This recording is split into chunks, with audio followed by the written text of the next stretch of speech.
What is going on, guys? Snickel here, and today I have another trophy talk for you.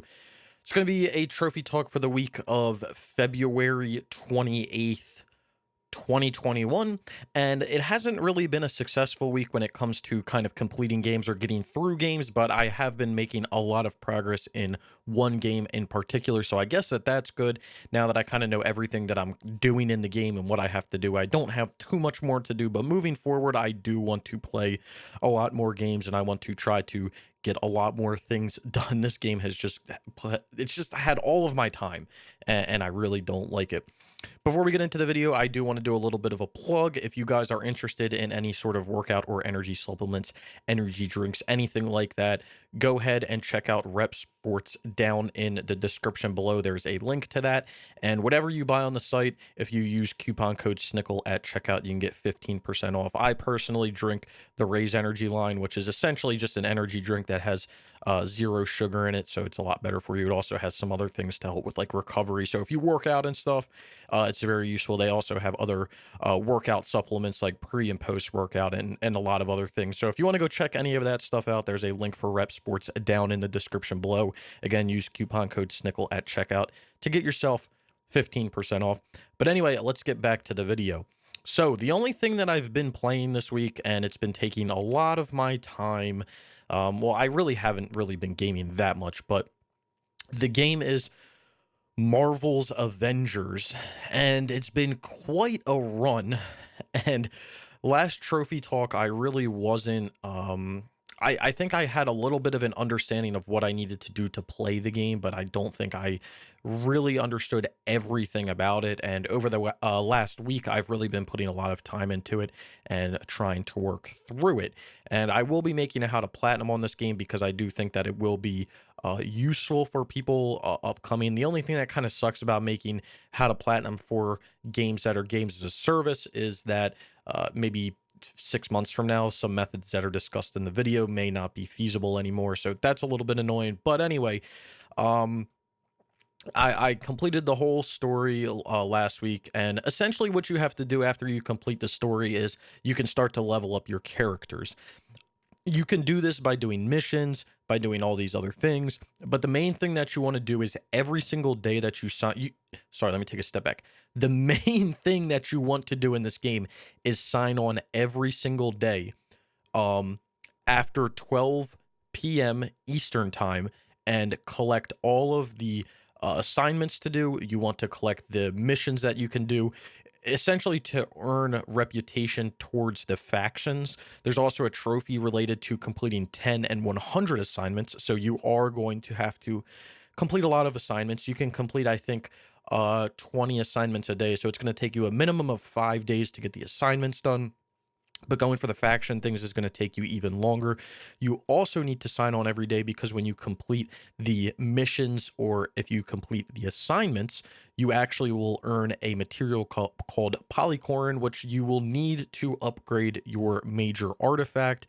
And you need to upgrade your major artifact to get to level 150. So it's not necessarily that you have to do a lot in this game. It's just the fact that you have to sign on every single day and you need to do a few missions and work towards a few bounties to kind of get materials, complete assignments, level up factions and stuff. But other than that, you really don't have to do too much. You can really just do it out of whatever.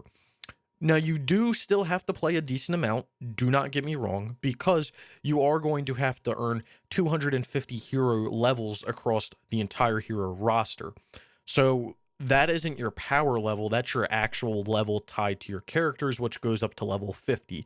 Now, you can proceed level 50, so if you get level 50 with a character, but you keep playing for 10 more hours, there's an XP bar and it keeps going up and up and up. Those levels do count towards this 250, but you can't see them. But I would just suggest to do some other characters and just play Hive with them, and because the lower they are, the faster they seem to level up, so it should be easier. And like I was saying with the Hive, you are going to have to complete 50 Hive missions. So the two trophies that are probably going to take you the longest throughout the game are going to be to reach the 250 hero levels across the entire roster, and then also completing 50 Hive missions, because you can only complete about 3 to 4 Hive missions an hour. So if you do the math, you're probably going to have to play for 12 to 15 hours of purely Hive missions just to get this hive trophy. Other than that, once you beat the campaign, that's really all you have to do. There's a few things that you should, kind of try to focus on as you're playing through, but it isn't the end of the world. As you're playing through and doing missions, I would highly suggest to change everything to challenge 3 or higher for the rating. Unfortunately, once you exceed the power level of 130, you won't be given the chance to change the challenge rating. So you want to change the challenge rating before you get up to that power level 130. And then other than that, everything else is kind of just a walk in the park. There's a few trophies that I haven't gotten that I'm probably going to make guides on, that being the best around and farming out the prisoners and the cash strong boxes. But other than that, a lot of this other stuff is just going to come on just naturally playing through the game, and you'll probably accidentally get some of it as you're playing through the game. There were 2 trophies in the game that were glitched for since the last update. They've recently been fixed. By recently, I mean actually yesterday. Those trophies are for the heroic abilities. So, and that's how it's done. And not time to shine. Where is it? Fundamentally flawless. So those 2 trophies were glitched. They're not glitched anymore. There was a patch that was put out that fixes them. But other than that, again, you just have to sign on consistently every day, and you just have to put yourself through a few missions, get those daily resources, get the daily XP, and then just move on and, go play something else. Sadly, this isn't a game that you're going to be able to put a lot of time into once you get to the end game. There isn't too much that you can do to kind of work towards that. Yeah, you could do missions and get upgrade modules and get new gear and get new that and get new that, but you can't do that until you have characters leveled up. And, as you're playing through the game and you're doing things, you're probably going to be focusing on one character. So all your other characters are going to be low leveled, and it's just a pain. It's just a pain.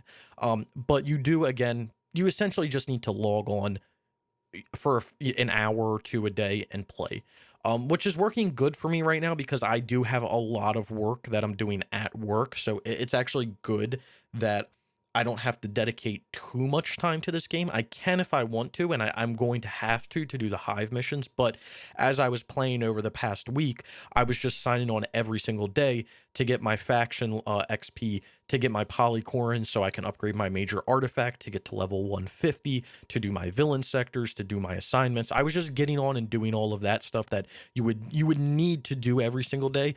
That's one of the reasons why I haven't really grinded out any of the hive missions or any or the 2 random collectibles, or I've done any other trophies. It's just because I've just been going on doing what I need to do for my daily stuff and kind of trying to and then getting off, not trying to get off, just getting off after that.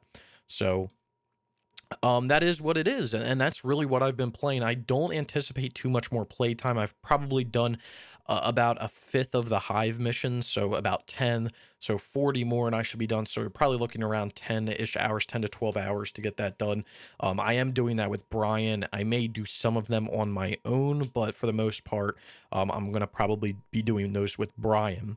And then there's a few trophies that, again, I'm going to make guides for to kind of get through, that being the challenge rating 4, and then maybe the other collectibles. And then I think the last trophy I'm going to end up getting is probably going to be the truly elite trophy, because I need to finish. I was going to try to make the iconic Avengers mission chain trophy last, so former glory, but I'm probably not going to be able to do that because I think you have to complete that chain in order to unlock the elite heroic hive. So that'll probably be my last trophy when it comes to the platinum.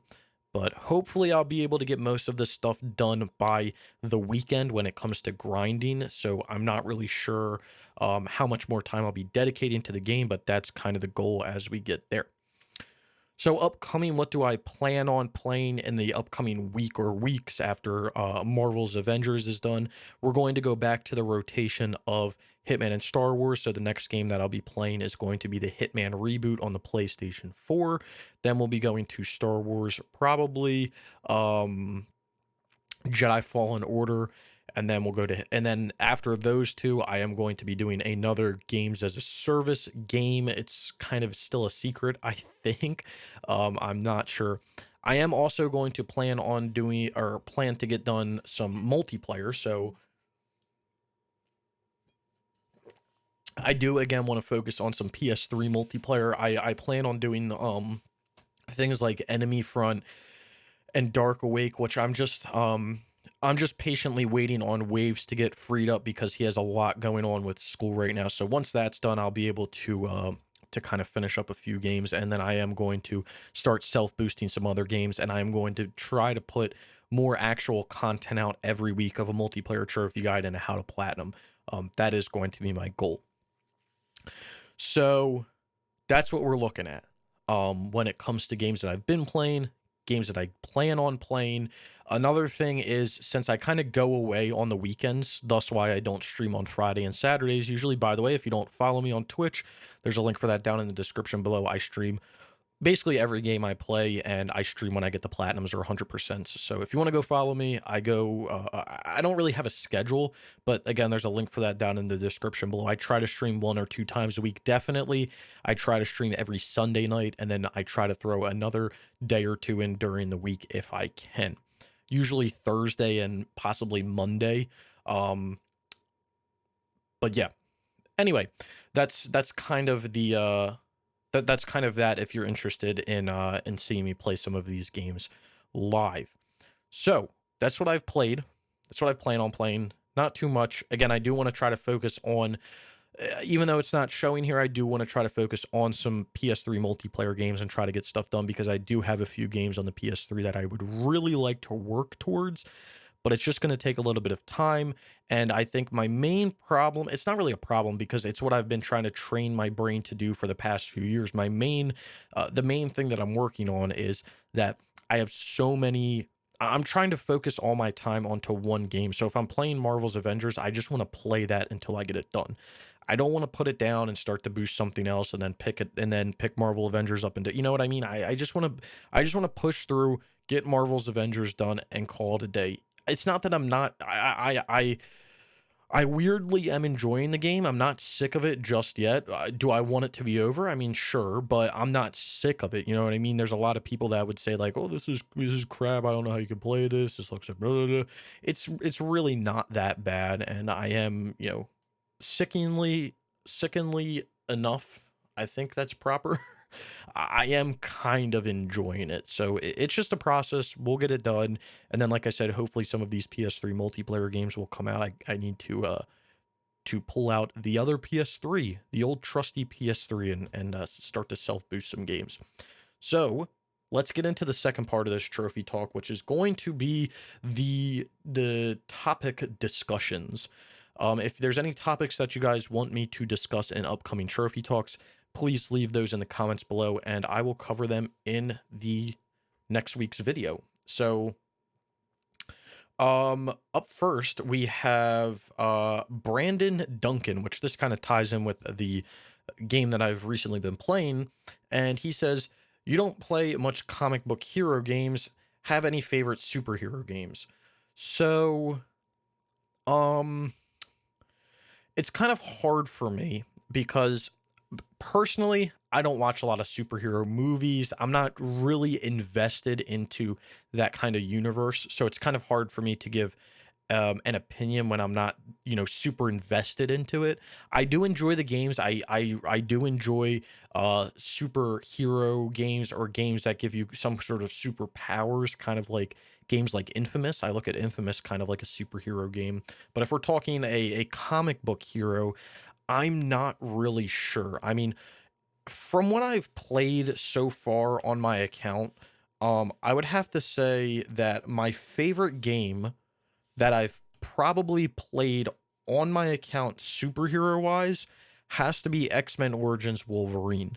That is a phenomenal game. It's only on the PlayStation 3. It's a phenomenal game. Now, I do own um almost all of the superhero games. So I do intend to play those at some point. Now, if we were going to go back in time, I think it's more nostalgia because of how much I played them. But there was a few games that I played when I was younger on the original Xbox that are superhero games that I really, really, really remember enjoying. So those were Spider-Man and Spider-Man 2. Spider-Man was iconic because You couldn't you had to stay on the rooftops. You couldn't go down into the city. Then Spider-Man 2 came out and you could go down in the city. Then we got the fucking pizza theme song. And then Spider-Man 3, it was just like, okay, we're kind of done. But Spider-Man 2, Spider-Man 1 and Spider-Man 2 were definitely some of my favorites, along with there was a Hulk game on the original. Let me see if I can find it. Hold on. Hulk Xbox. Um I was actually talking about this game the other day with a few friends. It was this one right here. This Hulk game, which is called Hulk. This game was phenomenal. I absolutely love this game. I think this is actually gameplay of it. Yeah, phenomenal game. Phenomenal game. I have a lot of memories playing those games on the original Xbox. But I will admit that when I got my PS3 and then onto the PS4, I really didn't get too much into superhero games. I did play X-Men Origins Wolverine early on my account, but that was really the only superhero game I played, comic book superhero game that I played. But I do intend on playing all of them. And like I said, I'm not really invested into that universe when it comes to like movies and content. So I don't really have a strong opinion or really opinion at all on what is my absolute favorite. But games wise, if we're talking of all time, it has to be Spider-Man 1 and 2, and then that Hulk game. Those are some of my favorite. Um Up next, we have a question from Western Galaxy. Actually, two questions from Western Galaxy. So, the first question being, if I could create my dream game, what would it be? What genre would it be? What would be the plot?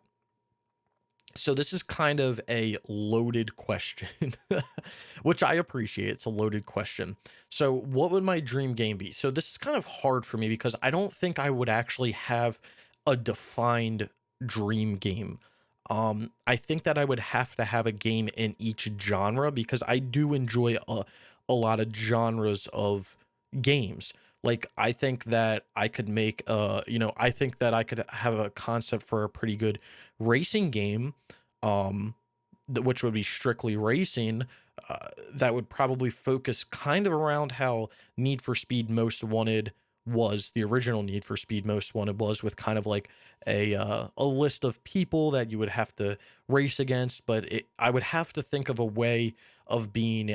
I would have to have time, obviously, but I think I would have to have a way of structuring the game where you could. You almost have to complete challenges to become worthy of racing people on the list, and we're not just talking challenges of like winning so many races or stuff like that. I think it would have to be, I would want it to be somewhat more interesting than that. Having like a drift event and having to, get so many points, not just win the event, but get so many points or do a certain move or something like that. And the other thing with this game, with this racing game, is I would love to see it as a simulation style game, like handling wise, but with the customization and the open maps and everything that you would see in like Need for Speed Most Wanted. That would be my ideal racing game. That's one of the things that I really don't like about racing games nowadays is there's there's obviously a clear split between simulation and arcade, and there always will be, but simulation always stays focused on the track where arcade is always on like street racing and stuff. I would love to see an arcade racer. Because we've seen an arcade racer on a track. A lot of games are like that. I would love to see a simulation style game on the streets. That would be my ideal way. But there are a lot of other games in other genres that I would like to see. I think this Ubisoft Star Wars game may be almost like, I don't want to say a perfect game, but it's something that I've been asking for years. So that's almost like a dream game to me. An open world Star Wars game is like a dream to me. I would also love to see a game.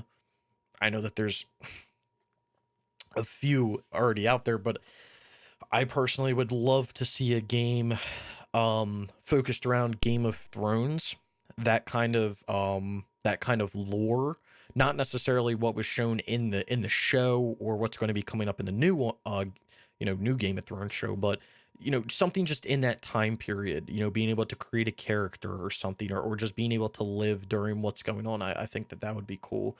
Um, but I don't think that I would have a dream game in each genre. I don't think I could really pick one specific dream game.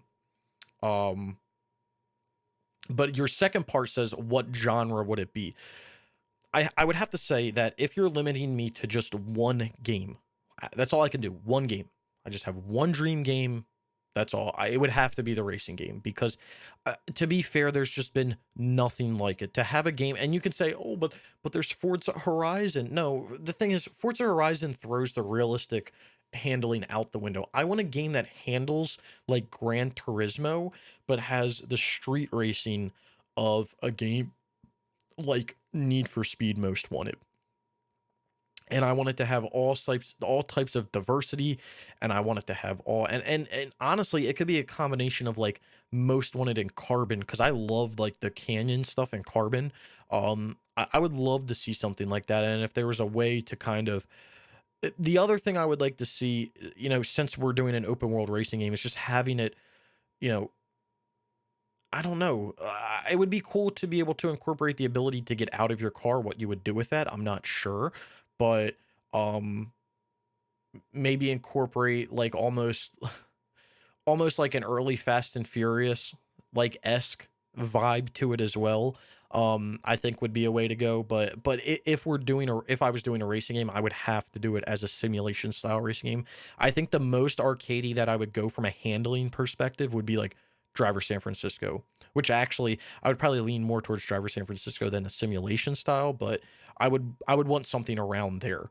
Um, but I guess it would have to be a racing game, I think. Yeah, it would have to be. And the plot would just be like you would almost be I mean, it would have to be like a generic street racer plot, right? I mean, it would just have to be, but I don't know. That would probably take me time to think of something that isn't cliche, but would also be kind of interesting because I feel like a lot of open world racing games are kind of cliche. All the new Need for Speeds are kind of cliche, or they just don't have a story at all, or you're just like the kid that was a nobody and now you're racing to become a somebody. I think it would have to be cliche like that, but you would have to put some sort of twist in it somewhere. Um, but again, I would have to have a little bit of time to think it out if I was to truly do that. Um, but yeah, that would kind of be my dream game, some sort of racing open world racing game with simulation handling, but uh, an open world street racing and having the ability to kind of get out of your car. I don't know again what you would do with that, but yeah, it would almost be like a mix between if you took this is actually a really good example. If you were to take a game like Test Drive Unlimited 2, if you were to take like almost like the handling of that game, the map size, the abilities that you have in that game to like do all that to do stupid shit like roll your window down, put your blinker on when you have the ability to buy garages and properties and get out of your cars in your garages and properties, but to crank up the realism of the physics or even go more towards a Driver San Francisco and then add street racing and customization to your car. That would be like the ideal game, I think. Because Test Drive Unlimited 2 is phenomenal. 10 out of 10 game. And then Western Galaxy's second question being what games oh, by the way, for your first question, Western Galaxy, I also would like to add that I'm not sure if I would ever want to create my dream game. I think it would be cool to, but part of the things that I like about playing games that I don't create is just being able to play um other people's essentially works of art, being able to play other people's design or ideas that are put down on paper. Like, you know, I think that that's the coolest part about playing games.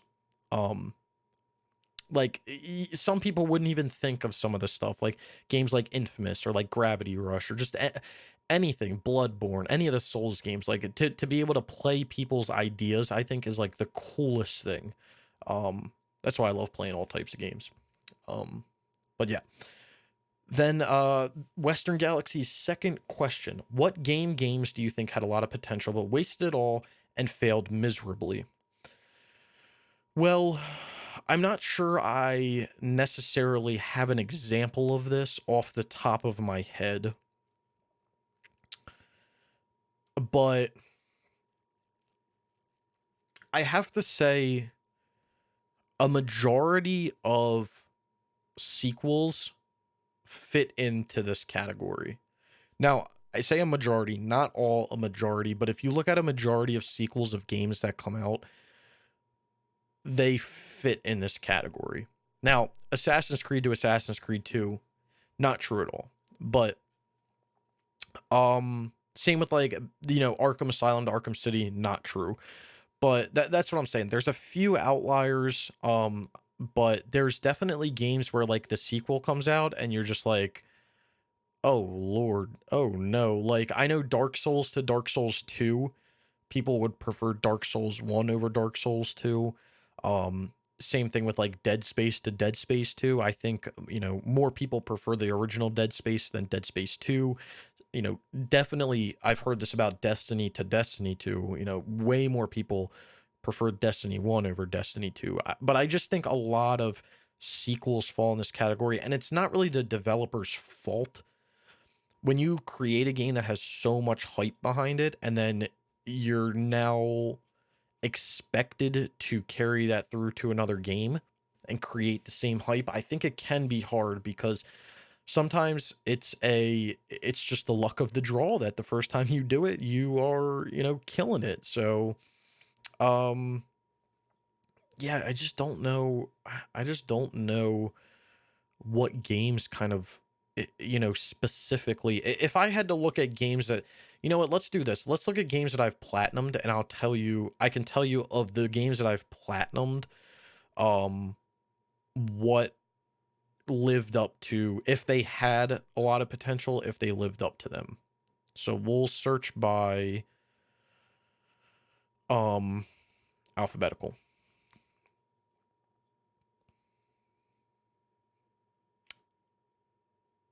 This is alphabetical. What? Oh, it's because it's going by the name. Okay.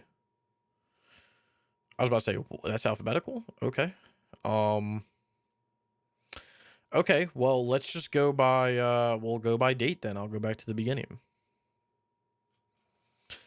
So I think that Assassin's Creed 2 lived up to the hype. I think Uncharted 2 lived up to the hype.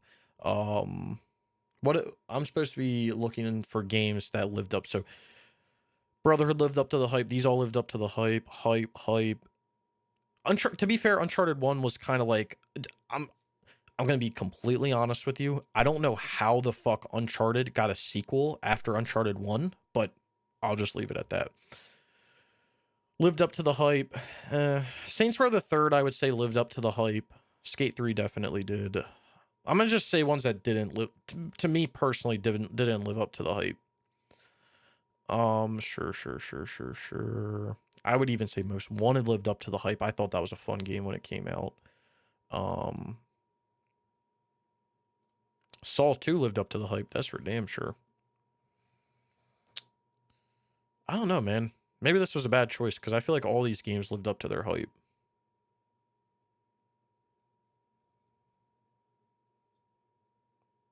Hmm. I feel like Mafia 3 did not live up to the hype. Uh, this might have been a bad idea. I'm gonna tell you right now before I even see it, Assassin's Creed Odyssey did not live up to the hype. Origins did. Odyssey did not. Um, I feel like For Honor kind of didn't too. That was just kind of forced on people.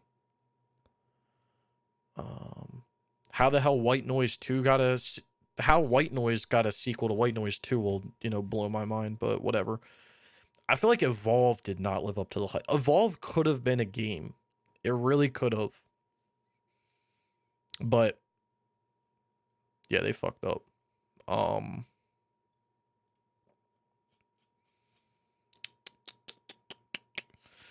I don't know, man. That's a good question. That's a good question. I guess let me say this. I guess it's hard for me to really pinpoint this because for me personally, I don't get hyped about games. So it's really hard for me to kind of put all this hype and stuff behind games and then play it and be like, fuck. You know what I mean? I don't set my expectations too high for games, and that partially has to come from I don't play good games to start off with. I play really fucking bad games to start off with. So, and this is exactly why I do it. I play through bad games, and I'm not saying you need to do this all the time, but I play through bad games so that when a game does come out and it's really not that bad, that you're almost looking at the positives. It's like Marvel Avengers, right? More Marvel's Avengers right now. You know, is it a bad game? I mean, if you're used to playing these bomb ass AAA games, no repetitive gameplay, no grinding, none of that, yeah, you're gonna fucking play this game and be like, this is hot ass garbage. But if you've played really bad games, or if you've played games as a service previously that are kind of like it, like Destiny or Destiny 2, then you're used to it, you know? It's just that you're just used to it. So it's almost like I train myself that when like a game comes out, I almost can't hate it. Which sounds kind of stupid, but it's because I feel like it's because I play so many bad games that when I play a game that's average, I'm like, yeah, this ain't bad. Because to me, a bad game is a good game because I'm playing it. So if there can't physically be a bad game for me, then um, can I say that it didn't live up to its potential? No, I'm just joking. There are a few bad games that I've played, but um, like fucking Beach Buggy Racing, fuck that game. But um, yeah, sorry, I don't really think I totally answered the question, but I would say if we're talking me personally over the past few years, a a game that had a lot of potential, one singular game that had a lot of potential but wasted it and failed miserably has to be Destiny 2. They had they had everything, and this isn't, I don't think it's necessarily Bungie's fault, but Bungie and Activision had everything set in place after Destiny 1 came out. They had a rhythm, they had something that worked, they had a loyal fan base, everything was working for them. They tested some things out with gear in Destiny 1, they fixed it through updates, through new content, everything got fixed. And then Destiny 2 comes out, and they said, "Remember everything that we were testing in Destiny 1? Yeah, let's pick that up and let's fucking throw it in the dumpster outside and we'll just start from scratch." That sounds like a good idea. Like, it was the dumbest decision that they could have made. They restructured the whole game, not like fully, but like a majority of it was restructured. You were able to get gear. Like, gear didn't mean shit. In Destiny 1, you were getting on every single week to do your weekly missions, to do your raids, to try to get an exotic drop, to try to get that exotic weapon that was going to be a game changer for you. When you ended up doing harder missions or doing raids, people would be like, do you have that gun? Do you have the icebreaker? Do you have the Gallahorn? Do you have the truth? Do you have these guns? These guns can change the game if you have them. And then Destiny 2 came out and they said, "Oh, you guys wanted every exotic in the game? Yeah, you can just go get those in a week. It doesn't really matter." And to be fair, these exotics really aren't any better than the legendaries ever handing out. So it's not really like you're really going to need them or anything. They almost like demoralized like the rarity of guns in that game. Like, it was sickening. I played Destiny 2 when it came out. I played the DLC when it came out. It wasn't the same. There was so much damage done to it, and it was toast. It was toast. And then the last comment that we have here, which I haven't read this, it's kind of like an essay. It's from JGM4789. We'll read the whole thing here. "It's always good to focus on live service games that flop because the reality of games as a service is that only one of five stick around, like Destiny or Rocket League, while others like Dead Star or The Culling barely last a year. You know when they will shut down the servers. The Culling 2 holds the record for the fastest PS4 game to shut its servers down since it didn't last 2 weeks." That is crazy. I do remember when all the Culling stuff happened. I should have hopped on it. For example, Anthem just canceled their planned 2.0 relaunch content. So if you plan to do the game, you may want to jump on it ASAP. It's at least a reasonable 40 to 60 hour plat. Since the live service is announced, the end of the content updates for a server shutdown isn't out of the realm of possibility. So, um, this is a lot. But to get on your point of Anthem, yes, they did do the whole cancellation of the 2.0 last week, I think. Anthem is actually, spoiler alert, Anthem is the next games as a service game that I will be doing. So after I do Marvel's Avengers, Hitman 2016, and Star Wars Jedi Fallen Order, I will be doing Anthem, just because of the cancellation that happened. Now, I think the reason that games as a service really fail, there's a few reasons why they really fail. So, first of all, it's oversaturated. When you have so many of them coming out, people only have so much time in the day. And when you're playing the games as a service, you have to spend all your time playing it because there's no way for you to physically play any other game if that's all you're playing. Like when I was playing Destiny 1 when it came out, and even Destiny 2 when it came out, and even past when it came out, when the DLCs came out, I was devoting my life to those games. There was no other game that I was playing. Yeah, I was playing things here and there, but for the most part, 90% of my time was going to that game as a service game. So I think when you have so many of them and it's so saturated, you just aren't going to be able to have the player base. So if you have, we're just doing numbers. If you have 1,000 people, right? If you have 1,000 people interested in a games as a service, and there's only one game that's a games as a service, you have 1,000 people playing that game. But when you make 10 of those games and you divide it equally, let's say that's divided equally between them all, then you have 100 people on every single game. But sometimes they're not divided equally. Sometimes you have half of the people on one game and then it's divided between the 5 others. And then you may have 2 people on this game over here. So it's just, I do think that it's kind of like an oversaturated market. And there's definitely a bunch of games that, that just didn't work and they're gone now. But I think I don't know if I talked about this in the last trophy talk, but, I have some other things to say, but I think a lot of games that work when it comes to at least multiplayer is games that are not designed to be multiplayer games. There are games that are totally designed for it and they do the proper research, but they do the research. There's a lot of games that are just blowing up right now that were not intended to be what they are, but it's just the idea behind them is so phenomenal and they just kept pushing that it's a thing now. Like when Rocket League was developed, even when its predecessor, Supersonic Acrobatic Rocket Power Battle Cars, was developed, they didn't have a thought in mind of this could be the next big esports. We could have over 1 million people playing this game at once. No, that wasn't their thought. They were just, making a game that they thought was cool. And now it's evolved into something else. Now, obviously, you have games like Overwatch that are games that were specifically designed for multiplayer play, but they do the proper research. Then you have games that are trying to, rip off, all of these games because they can't come up with an original idea and they don't make it. Because this is the thing. If you're ripping off from the original, no one wants to play the fucking rip off if you can just play the original, especially if they're free. Who's going to do that? Nobody. So it's kind of hard. You have to be original when it comes to your stuff. And I think one of the things that happened with Anthem, and I think Marvel's Avengers is and a lot of games are falling into the trap, is the whole gear system, right? Don't get me wrong, you need a gear system in a game. You need it, right? But every game copies, and this game may not be the first game to do the leveling system.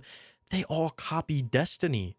They all copy it with the color coding of the gear, with the tiers of the gear, with how the gear is given out. They literally copy, and it's not like the type of shit where it's like the same idea. They're literally the kid where they're the 2 kids in class where the one kid says, "Hey, can I copy off your homework?" And the other kid says, "Yeah, you can copy it as long as it's not word for word."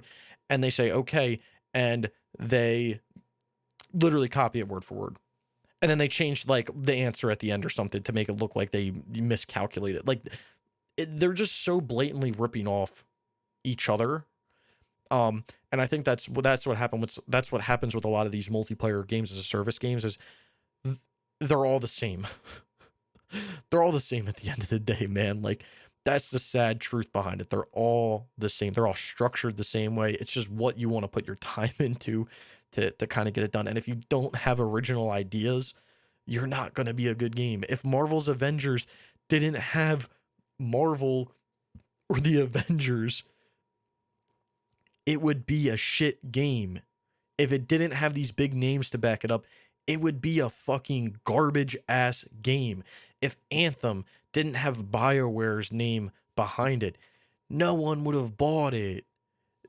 That's a lie. People would have bought it, but it wouldn't have had the hype that it had. And everyone is trying to compare it to other things. You know, I'm pretty sure when Anthem was being developed, there was discussion of we need to make sure that we're making this as close to Destiny as possible, but we don't want to copy Destiny, like what Destiny is. Like it's just crazy. It's like everyone is trying to be the next whatever killer, and instead of being the whatever killer, just make your fucking game. Just make your game, and if you make a good game, people will play it. Simple as that. Like as simple as that. I think another problem, and I think this is the last problem that I have with games as a service games, is that it's the money side of it.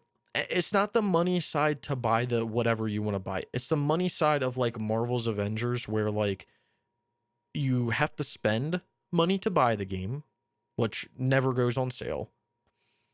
So, well, I got it on sale, luckily, but like it didn't go on sale for the longest time. It was $60 on release. Then you want like you want like original skins, you want cool skins in the game. Yeah, well, you got to like pay like real money for some of them. So like, yeah, do you want to do that? And I mean, that's kind of what Fortnite does, but I don't know. I think it's just the whole money side. It's really greedy, and I think that there needs to be a balance, or there needs to be something that happens where like if you're paying $60 for a game, that fucking those skins should be free. Like if you're paying full price for the game, those skins should be free. You should make your money back on you selling the games. This is why one of the reasons I have such an issue with a lot of sports games, which to be fair, they can get a little bit of a pass because, and I guess Marvel's can too, Marvel's Avengers can too, because you have to pay some sort of licensing fee to get that stuff. I would assume you don't have to pay a licensing fee for Marvel's Avengers, but Square is probably working with, I guess it's Disney on stuff. So it's not necessarily a licensing fee. They probably have like a partnering thing that's going on, but I just think it's crazy. It's not Disney. What am I saying? Isn't it Universal? Doesn't Universal own? I don't know, man. See, this is the thing I'm talking about. I don't even know. I don't even know who owns what anymore in this superheroes world. Like, god damn. I just had like an epiphany, and I was like, wait, hold on. Doesn't like Universal Studios have like a Hulk ride? Doesn't that mean Universal owns? But then I don't fucking know. Can someone tell me that in the comments below? I'm lost right now. It's too early in the morning, but I do think money is a big thing because a lot of this stuff, it makes sense to spend $60 and then not have to buy any microtransactions, right? But if you want to have microtransactions in the game, I feel like you should be charging a little bit less for your game. Because no one's going to spend $60 and then be like, oh shit, I want to buy $40 worth of skins. That's very slim. Where if you were to sell the game for 20 or $30, people may be more inclined to spend a little more money on the skins. The issue is there's probably some calculations that have been done where they're saying, well, it doesn't fucking matter because if we sell it full price and we get 1 out of 5 people to buy skins, we make money more than if we were to sell it for cheap. There's probably some calculation that's been done to really determine that, but yeah, I do think that they come down to money because they're all money driven. But what I was getting at with my comment was, you have sports games that every single year are pumped out for full price, and they live off of their ultimate teams, they're my teams, whatever, whether you're playing a Take-Two or 2K game or an EA game, whether you're playing on Ultimate Team or my team, you have to spend money once you buy the game for $60, then you got to start spending your real money to get packs to play the damn thing. I mean, you can't play My Team or Ultimate Team without real. Well, you probably can, but you would have to make it a job. You can't play them without spending real life money because how are you going to get contracts? How are you going to? I mean, I played My Team in NBA 2K15. It's one of my rarest trophies is to complete the full whatever complete the full 2014-15 collection in My Team. Um, so I actually played, and I don't think I did spend money for some stuff, but it wasn't significant. But like, still, you have to buy the game for $60, and then you have to spend money on it. And it's not even like you can wait a few years down the line and then do it because most of these games will shut down their servers after 2 or 3 years, or they just stop. Like Ultimate Team, like for instance, Madden. I think Madden, a bunch of them went down, but I don't remember what number. I think it went up to like Madden 17 maybe went down, but they were all the multiplayer was up. You could do like the quick play and all that, but guess what? You couldn't buy packs in the Ultimate Team, so you couldn't do the Ultimate Team shit. So those sections of the game almost become unplayable. Well, not almost. They become unplayable after years after the game comes out because the company stops supporting them. It's just ridiculous. It's a awful cycle. It needs to be stopped. These sports games need to be sold for way less than they're being sold for. I don't know the way that their marketing works. EA obviously makes billions off of it because God, they tried to structure every fucking game as a games as a service because they said, "Holy fuck, if a few games are making us billions, imagine if we can get every single game we develop to make us billions. Then we'll have billions and trillions." Like it's ridiculous. It's absolutely ridiculous. And like I said, I don't know when microtransactions happen if EA or whatever company is keeping 100% of the profit, or if there's some sort of deal where money has to be sent to whatever the licensing is, because I feel like you would only pay a licensing fee for the original sale of the game, not the microtransactions. So I don't know how the hell that works, but there's just so many things. I think microtransactions, honestly, microtransactions in games need to be taken out. I'm fucking tired of seeing currency in game. You have two types of currency in game. There's a currency that you can buy and a currency that you can earn. How about we take the currency that you can buy out of the game and you just do the currency that you can earn? Oh, wait, but if you do that, then maybe you won't actually get some people to buy some microtransactions. And then you get into the whole issue. I don't want to go. This is the last comment I make. I don't want to go any farther because I'm snowballing here. But then with games as a service and sports games in general, which I guess technically are games as a service, then you get into the whole issue that's being fought and has been fought over the past few years of this causing some sort of gambling or addiction, which that's a whole different discussion to talk about because I 100% agree that it is. There's a feeling that you get from opening packs and trying to get stuff. Same thing with microtransactions are a little different because you kind of know what you're buying before you buy it. But yeah, that's a whole different ball game. I don't really want to get into that one right now. I'd like to actually shut my eyes for the night. But those are the topics that we have to discuss this week. If you guys have any topics that you want me to discuss in the upcoming week or weeks, be sure to leave those in the comments below of this video, and I will discuss them in the next week. If you guys did enjoy the video, be sure to leave it a like. Down in the description below, you're going to find links to all types of stuff. My Twitter, my Twitch, the Discord server, a podcast that I've started with a few guys. You can go to Rep Sports and buy some energy products or workout supplements if you need them. If you're trying to get through a long boost or just play some games or just make it through your day, there's all types of stuff over there. Again, you can use coupon code Snickel at checkout to get yourself 15% off your order. But again, if you guys did enjoy the video, be sure to leave a like. Let me know down in the comments below what you thought of it, or again, any topics that you want me to discuss in upcoming videos. If you did enjoy this and you haven't subscribed, consider subscribing for more trophy content like this. And I hope to see you all around sometime soon.